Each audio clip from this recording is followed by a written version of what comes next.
शिवसेना प्रमुख बाळासाहेब ठाकरे यांचं जन्मशताब्दी वर्ष सोहळ्यास आजपासून आता सुरुवात झालेली आहे। जन्मशताब्दी वर्षाची सुरुवात मुंबईतल्या भव्य सोहळ्यानं होणार आहे।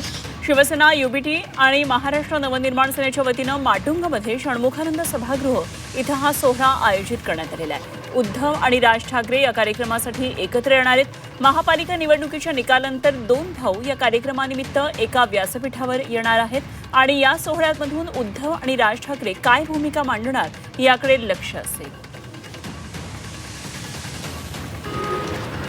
मी कालच असं म्हणालो की लोकमान्य टिळकांनंतर लोकमान्य असलेले बाळासाहेब ठाकरे होते। लोकमान्य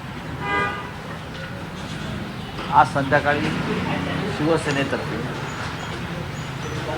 शिवसेना प्रमुखांच्या वाढदिवसाचा म्हणजे जन्मशताब्दी वर्षाचा एक सोहळा षण्मुखानंद हॉलला होतो। शिवसेना पक्षप्रमुख उद्धव ठाकरे यांच्याबरोबरीनं राज ठाकरे महाराष्ट्र नवनिर्माण सेनेचे अध्यक्ष हे सुद्धा उपस्थित राहणार आहे।